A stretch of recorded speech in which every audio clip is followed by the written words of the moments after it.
Quand moi je faisais ces émissions en 2008, les gens qui me critiquent aujourd'hui étaient encore sous couche. Ils se font de la pub sur mon nom parce que j'ai tellement fait de buzz qu'ils se font de la pub. Tout ce que je peux t'assurer ici aujourd'hui, c'est que les SDF qui ont parlé de moi, ces gens-là qui ont essayé de nuire à ma réputation, redeviendront SDF. Je suis pas un influenceur, moi je suis un homme d'affaires. C'est très important de le redire, ça. Pas TikTok, j'écoute pas YouTube. Pas que les gens qui nous regardent le prennent mal, mais c'est des choses de glandeur. Moi, quand on parle d'un sujet, ramenez-moi la procédure et le jugement. Je lis des jugements. Contrairement à ce qu'ils te font croire les gens. T'as vu, tu vas regarder les infos, ils vont dire 3 500 € de salaire, t'es riche. Mais non, pas riche, un loyer à Paris, c'est 3 500. Et comment après pour vivre? Déjeuner ou dîner avec les Yakuza? Qu'est-ce qu'il y a de surprenant? C'est possible. C'est peut-être trop loin de nous et qu'on se dit c'est pas possible, qu'est-ce qu'il raconte? Je pense que c'est surtout trop loin des gens qui sont sur les réseaux sociaux. Tous ces abrutis. S'il vous plaît, allez en procès, c'est tout ce que j'attends. Je vous attends tous. Je leur dis, c'est tous des merdes. On va être patient, on va attendre. Parce que je les lâcherai pas.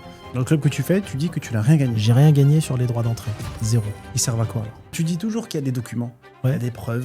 Ouais. Et finalement, ces preuves, on les voit pas. Est-ce que t'as pas le droit de les montrer? Ou est-ce que tu les montres uniquement à la justice? Comment veux-tu que je me mette à un niveau intellectuel de personnes qui sont à l'étape, ils plient des cartons dans des usines et ils font des vidéos pour combler leur fin de mois. Mais on n'est pas dans le même niveau, ils peuvent pas comprendre. Tu sais, une femme, elle peut te dire je t'aime plus du jour au lendemain. Un billet de 500, ça reste un billet de 500. Tu peux te disputer avec ton ami du jour au lendemain. Un billet de 500, ça reste un billet de 500. Je vais te dire un truc. Ces gens-là n'ont pas de couilles. Très peu de gens qui pensent des fois à la mort, qui pensent à la vie, ils pensent à rien. Ils suivent la meute en fait. C'est je vais au taf, je rentre, je bois mon verre avec les copains, je suis content, j'attends le samedi soir, dimanche je regarde Netflix, lundi je retends...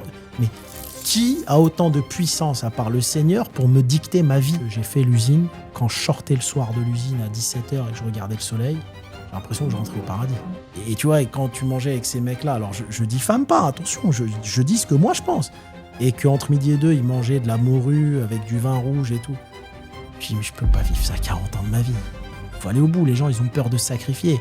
Mais ils oublient qu'ils vont se sacrifier 40 ans de leur vie.